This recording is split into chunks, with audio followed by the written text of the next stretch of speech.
Hi,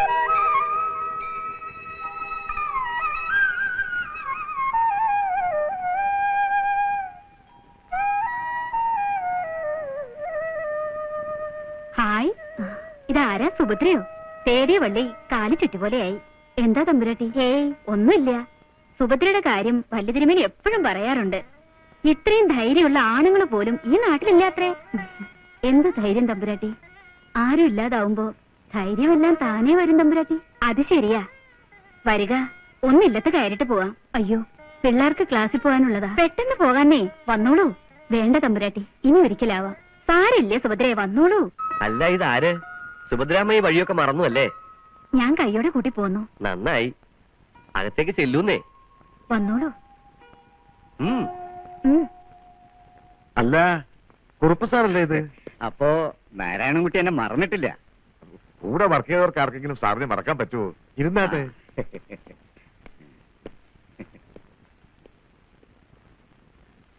ആരാ മനസ്സിലായില്ലല്ലോ? നമ്മുടെ പുതിയ ജയിയ പറഞ്ഞ നാരായണൻകുട്ടി അറിയും. എക്സിക്യൂട്ടീവ് എഞ്ചിനീയർ മാധവ മേനോൻ സാറിന്റെ മകനാ.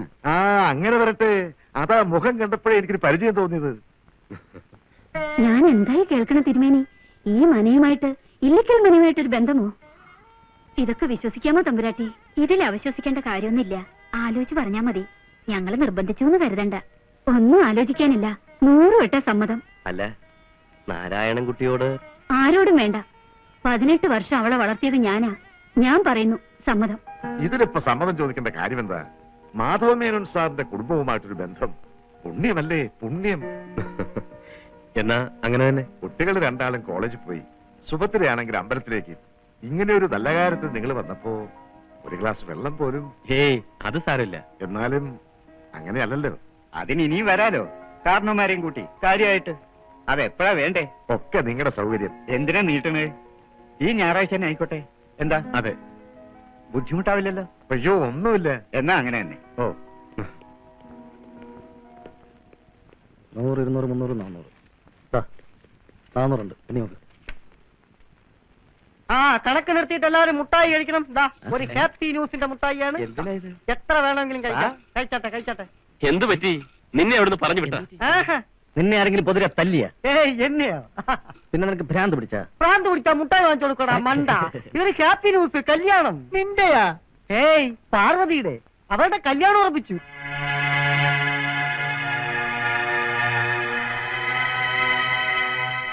അന്ന് പ്രേമം പറഞ്ഞതായിരുന്നു കറക്റ്റ്.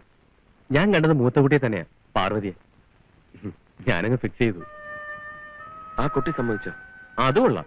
ഒരു ജൂനിയർ എഞ്ചിനീയറെ ഒരു കണ്ടീഷനും ഇല്ലാതെ കിട്ടിയാല് ഏതൊരു പെണ്ണാ സമ്മതിക്കാത്തത്? പിന്നെ ഈ ഞായറാഴ്ച നമുക്ക് അവിടെ മരുന്ന് പോണം. അച്ഛനൊക്കെ വരുന്നുണ്ട്. ശിവേട്ടൻ മസ്റ്റായിട്ട് വരണം. അമ്പലമാണ്, പിരിവാണ്, നോ എക്സ്ക്യൂസ്. ഞാൻ വേണ്ട. ഒരു കല്യാണമൊക്കെ ആവുമ്പോ ജോലിയും സ്റ്റാറ്റസും ഒക്കെയാണ് എല്ലാവരും നോക്കുന്നത്. ഒരു ലൈൻമാനെ കൂട്ടിക്കൊണ്ടുപോയി വെറുതെ ചീപ്പാവണ്ട. ഞാൻ പോട്ടെ.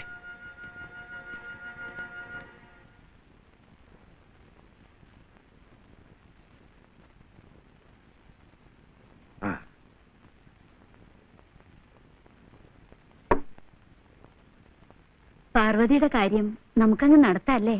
പിന്നെ അതിനിപ്പോ 2 വട്ടം ആലോചിക്കേണ്ട കാര്യം എന്തിരിക്കുന്നു? അവളുടെ യോഗ അല്ലെങ്കിൽ ഇത്രയും വലിയ നിലയിന്ന് കേട്ടപ്പോ എനിക്കങ്ങ് വിശ്വസിക്കാനേ സാധിച്ചില്ല. എനിക്കും അതെ. പക്ഷെ ഞാനതൊന്നും പുറത്ത് കാണിച്ചില്ല. അവിടുത്തെ അടുക്കളയിൽ കയറാൻ പോലുള്ള യോഗ്യത നമുക്കില്ല. പിന്നെ വലിയ തറവാട്ടുകാരല്ലേ? അപ്പോ കല്യാണവും അതിനനുസരിച്ച് തന്നെ വേണം. പൊന്ന് നമുക്ക് തൃശ്ശൂര് പോയി എടുക്കാം. കുറച്ച് ഞാൻ കൊണ്ടുവന്നിട്ടുണ്ട്. ബാക്കി വല്ലതും മതിയാവും. പൊന്നും പണവും ഒന്നും വേണ്ടെന്നാ വലിയ തിരുമേനി പറയുന്നത്. വലിയ തിരുമേനി അയക്കുന്നിരുന്ന കാര്യം ഒരു എഞ്ചിനീയർ എന്ന് പറഞ്ഞാൽ ചില്ലറ കാര്യമൊന്നുമല്ല ഇക്കാലത്ത്. അവര് ചോദിച്ചില്ലെങ്കിലും നമ്മൾ അറിഞ്ഞു കൊടുക്കണം. എഞ്ചിനീയറോ? നിങ്ങൾ ഇത് ആരുടെ കാര്യം പറയുന്നേ? നീ പിന്നെ ഇതാരുടെ കാര്യമാണെന്ന് വിചാരിച്ചത്? ഇല്ലിക്കലെ അനിയൻ തിരുമേനിയുടെ. കള്ളും കുടിച്ച് കണ്ടനവും തെണ്ടി കിടക്കുന്ന ആ കള്ള പട്ടിയെ കിട്ടിയുള്ളൂ നിനക്ക് എന്റെ മകളെ പിടിച്ചു കൊടുക്കാൻ. അതൊക്കെ നാട്ടുകാരെ അസൂയുണ്ട് പറയുന്നതാ. എന്തായാലും അത് നടക്കില്ല. ഞാൻ അവർക്ക് വാക്ക് കൊടുത്തു. എന്നോട് ചോദിക്കാതെ വാക്ക് കൊടുക്കാൻ നിങ്ങൾക്ക് എന്ത് കാര്യം? ഒരു എഞ്ചിനീയറെയും കൊണ്ട് വന്നിരിക്കുന്നു. അവരൊക്കെ 5 ജന്മം പണിയെടുത്ത ഇല്ലിക്കലിന്റെ പാതി ഉണ്ടാക്കാൻ പറ്റുമോ? കാശല്ല വരുന്നത്, അന്തസ്സ. ഞാൻ നടത്തും. അവർ ഈ ഞായറാഴ്ച പെണ്ണ് കാണാൻ വരികയും ചെയ്യും. എങ്കിൽ എനിക്ക് അതൊന്ന് കാണണം. കണ്ടോടി, ആരാ പറഞ്ഞത് വേണ്ടത്? അവിടെ അമ്മയുടെ ഒരു പാല്.